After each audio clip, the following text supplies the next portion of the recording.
Hello दोस्तों, welcome to the movie diaries. दोस्तों, आज की फिल्म है प्लेटून।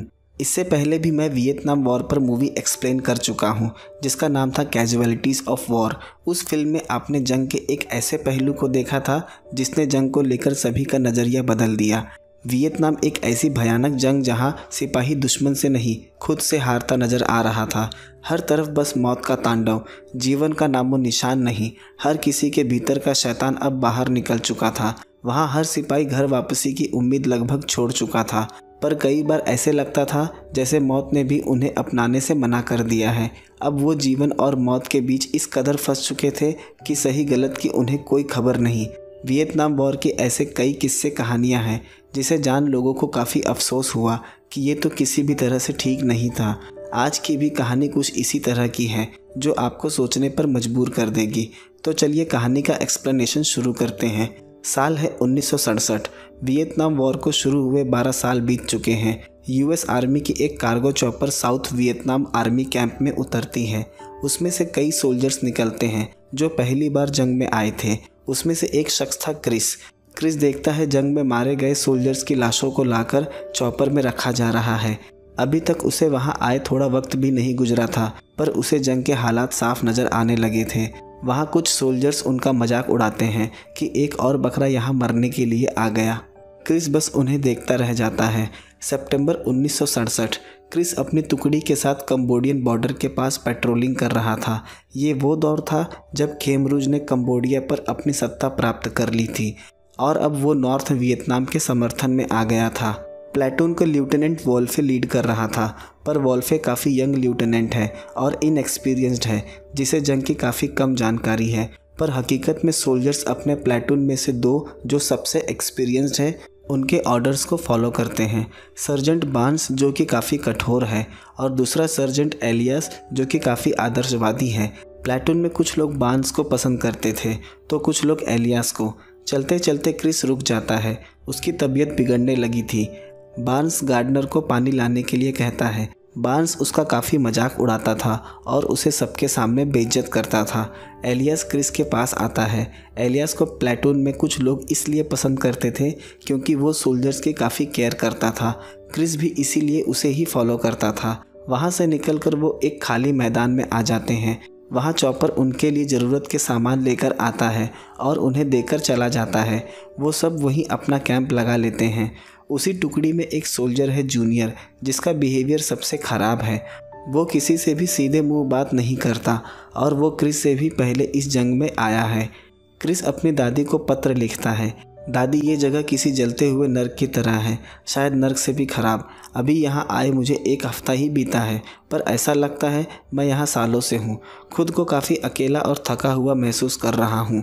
सुबह 5 बजे उठो और सारा दिन जंगलों में भटकने के बाद शाम 4 से 5 के बीच कैंप का इंतज़ार करो। रात पोस्टिंग पर जागना पड़ता है। मुश्किल से 2 घंटों की नींद मिल पाती है। यहाँ ना कोई कुछ सिखाने वाला, ना समझाने वाला। हर चीज़ को खुद से करना पड़ता है। यहाँ किसी को फ़र्क नहीं पड़ता कि तुम नए हो, यहाँ तक कि यहाँ लोग तुम्हारा नाम भी नहीं जानना चाहते। और मुझे नहीं लगता कि मैं ये सब साल भर तक कर पाऊँगा। शायद मैंने यहाँ आकर कोई बड़ी भूल कर दी हो। उस लिखे गए लेटर में क्रिस का दर्द साफ झलक रहा था। अपने घर से दूर इन जंगलों में वाकई ज़िंदगी काफ़ी मुश्किल हो गई थी। यहाँ नेल बताता है नॉर्थ में 3rd बटालियन को एनवीए ने हिट कर दिया है और उस बटालियन के सभी सोल्जर मारे गए। बार्न्स कहता है हम नॉर्थ की तरफ जाकर उन पर सरप्राइज़ अटैक करेंगे। वो प्लेटून को 2 टुकड़ों में बांट देता है, एक एलियास के साथ जाएगी और एक दूसरी बार्न्स के साथ। वोल्फे को बार्न्स का ये तरीका समझ नहीं आता। वो बार्न्स से कहता है कि वो उसका सीनियर है, वो सबके सामने उसे इस तरह से ऑर्डर ना दिया करे, पर बार्न्स उसे सीरियस नहीं लेता और उसका मजाक उड़ा के वहाँ से चला जाता है। हम देखते हैं सब तैयार हो रहे थे। वहाँ गार्डनर क्रिस को अपनी गर्लफ्रेंड लूसी की तस्वीर दिखाता है। वो बताता है कि वो उसका इंतज़ार कर रही है। क्रिस कहता है तुम काफ़ी लकी हो, तुम्हारा कोई इंतज़ार कर रहा है। जाने से पहले एलियास क्रिस को समझाता है अगर वहाँ कुछ भी होता है या वो अपनी टुकड़ी से अलग हो जाता है तो घबराने की ज़रूरत नहीं है। एलियास को पता था क्रिस नया है और पहली बार ऐसे मिशन पर जा रहा है। शायद वहाँ कुछ ऐसा हो जिसे देख वो घबरा जाए। रात बारिश होने लगती है। वो वहीं जंगल में छिपकर एनवीए आर्मी के आने का इंतज़ार करने लगते हैं। क्रिस के दादाजी भी फर्स्ट वर्ल्ड वॉर में अमेरिका की तरफ से लड़ चुके हैं और सेकेंड वर्ल्ड वॉर में उसके पिता, उसकी पूरी जनरेशन ने अपने देश के लिए अपना कंट्रीब्यूशन दिया था। पर क्रिस को नहीं लगता कि वो अपने दादा और पिता जितना बहादुर है। वहाँ हर कोई एक अजनबी था। हर कोई अमेरिका के किसी न किसी छोटे शहर से आया था जिसका किसी ने नाम भी नहीं सुना। वो अपने परिवार को काफ़ी मिस कर रहा था। रात में जागने की ड्यूटी क्रिस की थी। अगर एनवीए सोल्जर्स दिखाई दे तो तुरंत उसे इन्फॉर्म कर देना ताकि उसकी यूनिट अलर्ट हो जाए। उस जंगल में कीड़े मकोड़े मच्छर उसे काफ़ी परेशान कर रहे थे। रात सभी सो रहे होते हैं। क्रिस पहरे पर था। तभी वो देखता सामने से कुछ एनवीए सोल्जर्स उनकी तरफ धीरे धीरे बढ़ रहे हैं। पर क्रिस उन्हें देखता रह जाता है और कुछ समझ नहीं पाता और वो आकर फायरिंग करना शुरू कर देते हैं और दोनों तरफ से मुठभेड़ चालू हो जाती है। क्रिस घायल हो जाता है। उसके गर्दन से गोली छूकर निकल जाती है। जूनियर क्रिस पर चिल्लाता है, उसने उन्हें उठाया क्यों नहीं। वो कहता है कि क्रिस ड्यूटी के वक्त सो रहा था। वहाँ कई लोग घायल हो गए थे। हम देखते हैं गोली गार्डनर को लग गई है और वो अपनी आखिरी सांसें ले रहा है। थोड़ी देर बाद वो दम तोड़ देता है। वहाँ सभी गार्डनर की मौत से उदास हो जाते हैं क्योंकि उसे यहाँ आए अभी कुछ वक्त ही बीता था। बार्न्स इस सब का जिम्मेदार क्रिस को ठहराता है। क्रिस घायल था इसलिए उसे हॉस्पिटल लेकर आया जाता है। वहाँ कैंप में एक सोल्जर था जिसका नाम किंग है। वो काफ़ी वक्त से यहाँ है। वो बताता है कि जब वो लौटकर अपने घर जाएगा तो वहाँ की हर एक चीज़ को काफ़ी इंजॉय करेगा। वो क्रिस से पूछता है, तुम्हें घर वापस जाने में अभी कितना वक्त है। क्रिस बताता है अभी पूरे 332 दिन बाकी हैं। हर एक साल बाद सोल्जर्स को उनके घर छुट्टियों पर भेजा जाता था। किंग के पास बस 31 दिन ही बाकी थे। किंग काफ़ी अच्छा शख्स था। वो क्रिस से पूछता है, तुम यहाँ कैसे आ गए। यह जगह तुम्हारे लिए नहीं, तुम काफ़ी पढ़े लिखे मालूम पड़ते हो। क्रिस बताता है उसने खुद आर्मी ज्वाइन करने का फ़ैसला किया और अपना कॉलेज छोड़ दिया। उसके साथ उसकी पढ़ाई भी ख़त्म हो गई। किंग कहता है तुम काफ़ी बेवकूफ़ हो जो तुमने पढ़ाई छोड़ दी। क्रिस एक रिच फैमिली से था। वो बताता है कि जंग के लिए हमेशा गरीब लोगों को चुना जाता था जिनके पास पढ़ाई का खर्चा उठाने के पैसे नहीं होते थे। उन्हें मजबूरी में वॉर ज्वाइन करना पड़ता था और अमीर लोग को आसानी से वॉर एक्सेप्शन मिल जाता था। पर वियतनाम वॉर को ज्वाइन करने का फ़ैसला मेरा था। किंग कहता है गरीब हर बार पिसा है, चाहे वो अमेरिका हो या वियतनाम। अब एलियास और बार्न्स सभी की बटालियन कैंप आ गई थी। अब एलियास और क्रिस के बीच अच्छी दोस्ती हो गई थी। 1968 नए साल का दिन। क्रिस अपनी टुकड़ी के साथ पेट्रोल पर था। वहाँ उन्हें एक खाली बंकर दिखाई देता है।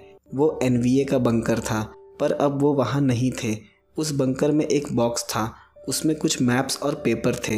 वो दोनों सोल्जर्स जैसे ही उस बॉक्स को उठाते हैं वो ब्लास्ट हो जाता है। वो एनवीए द्वारा लगाया हुआ बॉबी ट्रैप था। उन दोनों की मौत हो जाती है। वोल्फे एलियास से कहता है जब तक यहाँ मेडिक नहीं आ जाते 4 सोल्जर्स यहीं रुकेंगे, बाकी सब आगे बढ़ेंगे। वो देखते हैं उनमें से एक सोल्जर मिसिंग है। एलियास उसको ढूंढते हुए जंगल के भीतर जाता है। सभी सोल्जर्स आगे बढ़ने लगते हैं। उन्हें रात होने से पहले पास के विलेज में पहुंचना था। उन्हें यकीन था कि वहां एनवीए सोल्जर्स छिपे हो सकते हैं। एलियास कुछ सोल्जर्स के साथ पीछे ही रुक गया था जब तक मेडिक नहीं आ जाते। आगे उन्हें पेड़ से लटकी हुई मैनी की लाश मिलती है। एनवीए ने उसे मार दिया था। उस नदी को फॉलो करते हुए वो उस विलेज तक पहुंच जाते हैं। कहा जाता है कि ये विलेज 1000 साल से भी ज़्यादा पुराना है। वहाँ से एक शख्स निकलकर भागने लगता है। बार्न्स उसे शूट कर देता है। वो विलेज के सभी लोगों को एक जगह इकट्ठा करते हैं। वहाँ एक छोटा सा बंकर था जिसमें एक परिवार छिपा था। वो अमेरिकन से काफ़ी डरते थे। वो उस बंकर से निकलने से मना करते हैं। बार्न्स उसमें ग्रेनेड डाल देता है और सभी की मौत हो जाती है। उसके परिवार वाले रोने लगते हैं। वहाँ एक बूढ़ी महिला अपने बेटे के साथ अपने झोपड़े में छिपी थी। क्रिस उन्हें बाहर आने को कहता है। वो लड़का अपाहिज था। क्रिस खुद काफ़ी डरा हुआ था। क्रिस उस पर चिल्लाते चिल्लाते रोने लगता है। वहीं पास में खड़ा हुआ सोल्जर बनी क्रिस पर हंसने लगता है कि वो कमज़ोर है जो दुश्मन के सामने रो रहा है। बनी उस लड़के को अपनी गन से कुचल के मार देता है, पर वो लड़का निर्दोष था। उस विलेज में काफ़ी छिपाए हुए हथियार मिलते हैं। ये बात तय थी कि इस विलेज में एनवीए ने पनाह ली थी, पर विलेज वाले उनके समर्थन में नहीं थे।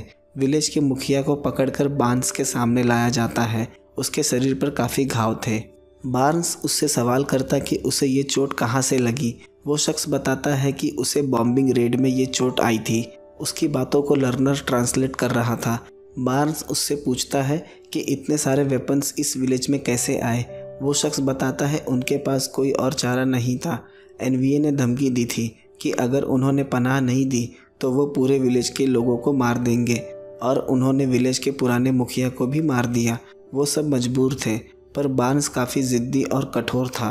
वो उसकी बातों पर यकीन नहीं करता। वो पूछता है फिर वो शख्स कौन था जिसे उसने नदी के किनारे भागते हुए शूट किया। वो शख्स बताता है कि वो नहीं जानता, क्योंकि एनवीए को इस विलेज से गए हुए महीने बीत गए हैं। उस लड़के की माँ बाहर निकल कर आती है जिसके बेटे को बनी ने मार दिया था। ये मुखिया की ही पत्नी थी। वो सोल्जर्स पर चिल्लाने लगती है। वो शख्स बताता है कि वो भी एनवीए से उतनी ही नफरत करता है जितना कि वो सब। बार्न्स उस महिला को गोली मार देता है। ये देख क्रिस काफ़ी शॉक्ड हो जाता है, क्योंकि उस महिला की कोई गलती नहीं थी। ये देख उसका पति रोने लगता है। बार्न्स उसकी बेटी को उठा लेता है और कहता है अगर उसने सच नहीं बताया तो वो उसे गोली मार देगा, पर वो शख्स अपनी बात पर अड़ा था। उसने उन्हें सच पहले ही बता दिया है। तभी वहाँ एलियास आ जाता है और बार्न्स पर चिल्लाता है कि वो ये सब क्या कर रहा है। बार्न्स कहता है अगर वो इस मुद्दे में नहीं घुसे तो अच्छा होगा। उस महिला की लाश देखकर एलियास उसे गुस्से में पंच कर देता है और दोनों में वहाँ फाइट शुरू हो जाती है। बार्न्स एक नंबर का घटिया इंसान है। ये बात एलियास को पहले ही पता थी। वहाँ वोल्फे आकर दोनों को छुड़ाता है। वोल्फे कहता है इस सारे विलेज को आग लगा दो और वियत कॉन्ग के सस्पेक्ट्स को अपने साथ ले चलो। एलियास वोल्फे से कहता है उसने बार्न्स को रोका क्यों नहीं ये सब करने से पहले, पर वोल्फे भी बार्न्स की तरफ से था। वो कहता है मुझे नहीं पता तुम क्या बात कर रहे हो। क्रिस काफ़ी सोच में पड़ जाता है कि वो किस जंग का हिस्सा है, जो दुश्मनों के बीच चल रही है या खुद के बीच है। वो पूरे विलेज में आग लगा देते हैं। क्रिस को अफसोस होता है कि वो अपनी पढ़ाई छोड़ और अपने परिवार से दूर यहाँ ये सब करने आया था। वो देखता है कुछ सोल्जर्स उस विलेज की एक माइनर लड़की का रेप कर रहे हैं। ये देख क्रिस उन पर गुस्सा हो जाता है और उस लड़की को बचाता है कि तुम सभी जानवर हो और तुम्हें आर्मी में रहने का कोई हक नहीं। वो सभी बार्न्स के ग्रुप के सोल्जर थे। वो क्रिस को काफ़ी गंदी गालियाँ देते हैं। दूर खड़ा एलियास ये देख रहा था। वहाँ बस एलियास और क्रिस ही थे जो किसी भी हालात के साथ समझौता करने को तैयार नहीं थे। यहाँ कैंप में एलियास कैप्टन हैरिस से बताता है कि बार्न्स ने उस विलेज में कुछ बेगुनाह लोगों की हत्या कर दी है और ये सब होते हुए वोल्फे ने देखा, पर वोल्फे कहता है वो इसके बारे में कुछ नहीं जानता। कैप्टन हैरिस कहता है उसे इस घटना की पूरी रिपोर्ट चाहिए जब वो बेस कैंप जाएंगे, और मैं वादा करता हूँ अगर मुझे कोई भी इलीगल किलिंग मिली तो कोर्ट मार्शल के तहत उस पर कार्यवाही होगी। ये जान बार्न्स काफ़ी डर जाता है। वोल्फे बार्न्स को यकीन दिलाता है कि एलियास इस बात को कभी प्रूव नहीं कर पाएगा, उसे चिंता करने की ज़रूरत नहीं। बार्न्स के मन में क्या चल रहा था वो सिर्फ बार्न्स ही जानता था। बार्न्स के साथ सभी सोल्जर्स एलियास के खिलाफ हो गए थे। सभी को पता था अगर इन्वेस्टिगेशन बैठी तो बार्न्स फंस जाएगा। रात एलियास और क्रिस साथ बैठे आसमान को देख रहे थे। एलियास बताता है कि रात में उसे ये जगह बहुत पसंद है। आसमान में तारों को देखते रहना अपने आप में ही एक मज़ा है, और जो भी आज उस विलेज में हुआ ये बस शुरुआत थी। हम ये जंग हार जाएंगे। हम काफ़ी वक्त से यहाँ लोगों को मार रहे हैं, पर अब अगला नंबर हमारा होगा। अब दिन पर दिन क्रिस का स्वास्थ्य भी गिरता जा रहा था और उसकी मानसिक स्थिति भी बिगड़ती जा रही थी। अब उसमें इतनी भी एनर्जी नहीं बची थी कि वो अपने परिवार को पत्र लिख सके। शायद अब वो सही गलत का भी फ़र्क भूल चुका है। अब उसका हौसला भी टूटने लगा था। अब उनके प्लेटून में ही सिविल वॉर छिड़ चुका था। प्लेटून के आधे लोग बार्न्स की तरफ थे और आधे लोग एलियास की तरफ। एक नफ़रत का माहौल बन चुका था। क्रिस को अब भी यकीन नहीं हो रहा था कि वो अब आपस में लड़ने लगे हैं। अब वो ईस्ट की तरफ बढ़ रहे थे। वहाँ काफ़ी तेज़ बारिश हो रही थी। वहाँ एनवीए के कुछ सोल्जर्स उन पर अटैक कर देते हैं। उस मुठभेड़ में काफ़ी अमेरिकन सोल्जर्स मारे जाते हैं।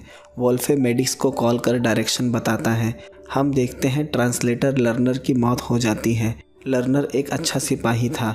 एलियास क्रिस से कहता है कि वो नदी के पीछे से जाकर उन पर हमला करेगा ताकि वो उन्हें घेर न पाए। एलियास वहाँ से चला जाता है। वहाँ एक सोल्जर को गोली लग जाती है।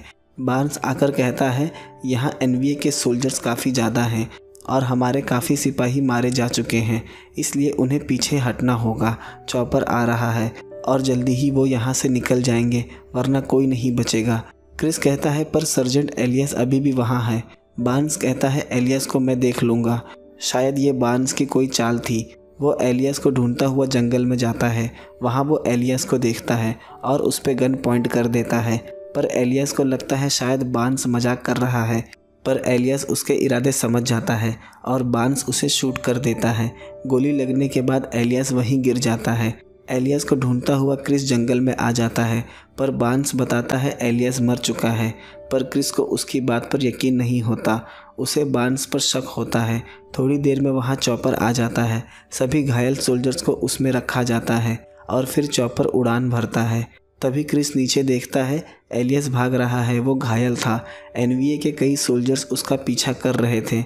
ये देख बार्न्स डर जाता है, पर घायल होने की वजह से एलियस ज़्यादा दूर भाग नहीं पाता और एनवीए सोल्जर्स उसे मार देते हैं। क्रिस को काफ़ी दुख होता है कि वो एलियस की मदद नहीं कर पाया। वो गुस्से से बार्न्स की तरफ देखता है और समझ जाता है कि एलियस को बार्न्स ने ही मारने की कोशिश की थी। वो कैंप आकर राह से बताता है उसे पता है एलियस को बार्न्स ने ही मारा है। वहाँ और कई सोल्जर्स थे जो एलियस की तरफ थे। राह कहता है हम बार्न्स का कुछ नहीं कर सकते, वरना वो एक एक करके हम सबको मार देगा। किंग बताता है हम एलियस को ऐसे नहीं भूल सकते। क्रिस कहता है कुछ भी हो वो बार्न्स को मार देगा। वहीं खड़ा बार्न्स उसकी बातें सुन रहा था। वो कहता है कि मुझे मारने का इरादा वो अपने दिमाग से निकाल दो। वहाँ क्रिस और बार्न्स के बीच फाइट शुरू हो जाती है। बार्न्स अपना ब्लेड क्रिस की गर्दन पर लगा देता है। वो क्रिस की आंखों के नीचे एक कट करके उसे छोड़ देता है। दूसरे दिन प्लेटून को फिर से फ्रंट लाइन पर भेज दिया जाता है ताकि फ्रंट लाइन से एनवीए कैंप के भीतर ना आ जाए। रात क्रिस और फ्रांसिस फॉक्स होल में निगरानी पर थे, पर वहाँ एनवीए की बड़ी फौज आकर अटैक कर देती है और इस अटैक में काफ़ी सारे अमेरिकन सोल्जर्स मारे जाते हैं। अब उन्होंने डिफेंसिव लाइन को भी क्रॉस कर दिया था। एक एनवीए सैपर अपने शरीर पर एक्सप्लोजिव लगाकर बटालियन हेडक्वार्टर में घुस जाता है, जिससे हेडक्वार्टर में एक बड़ा धमाका होता है। वो एक तरह का सुसाइड अटैक था। कैप्टन हैरिस एयर सपोर्ट को उस जगह पर एयर स्ट्राइक करने का ऑर्डर देता है। इसी सब के बीच बार्न्स क्रिस को देख लेता है और वहाँ दोनों में फाइट शुरू हो जाती है। पर जैसे ही बार्न्स क्रिस को मारने जाता है, उस जगह पर एयर स्ट्राइक शुरू हो जाती है और दोनों बेहोश हो जाते हैं। सुबह क्रिस को होश आता है। वो एनवीए की टाइप 56 राइफल उठाता है। वो एनवीए की टाइप 56 राइफल उठाता है और बार्न्स को ढूंढता है। उसमें एक जगह बार्न्स घायल दिखाई देता है। वो मेडिक को कॉल करने का ऑर्डर देता है, पर क्रिस काफ़ी गुस्से में था। अगर आज बार्न्स को जाने दिया तो और ना जाने और कितनी हत्याएं होंगी बटालियन में। बार्न्स क्रिस की आंखों में देखता है और खुद को मारने के लिए कहता है। क्रिस उसे मार देता है। फ्रांसिस बैटल सरवाइव कर गया था, पर उसे चोट नहीं आई थी। वो अपने पैर में 2 बार चाकू से हमला करता है। वो बाद में क्रिस को बताता है कि उसने ऐसा इसलिए किया क्योंकि अगर कोई सोल्जर्स जिसे 2 बार से ज़्यादा चोट लगी हो तो उसे घर जाने दिया जाता है। एक बड़े गड्ढे में सभी सोल्जर्स की लाशों को दफनाया जा रहा था। ये देख कैप्टन हैरिस को काफ़ी दुख होता है। क्रिस जख्मी था। उसे हेलीकॉप्टर में बिठाया जाता है। जाते वक्त वो नीचे देखता है। नीचे लाशें बिछी हुई हैं। ये देख वो खुद को रोक नहीं पाता और उसका दर्द उसकी आंखों से छलक उठता है, क्योंकि यहाँ जो जंग थी वो दुश्मन से नहीं खुद से थी और दुश्मन उनके खुद के भीतर था। पर यह जंग अब क्रिस के लिए ख़त्म हो चुकी है। अब इस जंग की यादें हमेशा उसके साथ रहेंगी। अब भी वो एलियस को काफ़ी याद कर रहा था और कहानी इसी भावुक दृश्य के साथ ख़त्म हो जाती है। दोस्तों, तो देखा आपने इस जंग में कैसे सोल्जर्स एक दूसरे के खून के प्यासे बन चुके थे। अमेरिका वियतनाम वॉर हार गया, पर यह कहना ठीक नहीं होगा कि अमेरिका हारे वो जो इसे जंग को समझने की भूल कर बैठे थे। दोस्तों, इस फिल्म के डायरेक्टर ऑलिवर स्टोन हैं। वो यूएस आर्मी सोल्जर रह चुके थे और सितंबर 16, 1967 से अप्रैल 1968 तक उन्होंने वियतनाम वॉर में सर्व किया और इस फिल्म के ज़रिए उन्होंने वॉर में घटित अपने एक्सपीरियंसेस को शेयर किया। दोस्तों, अगर कहानी पसंद आई हो तो वीडियो को लाइक शेयर ज़रूर कर दें और चैनल को सब्सक्राइब करना ना भूलें। मिलते हैं अगले वीडियो में एक नए एक्सप्लेनेशन के साथ।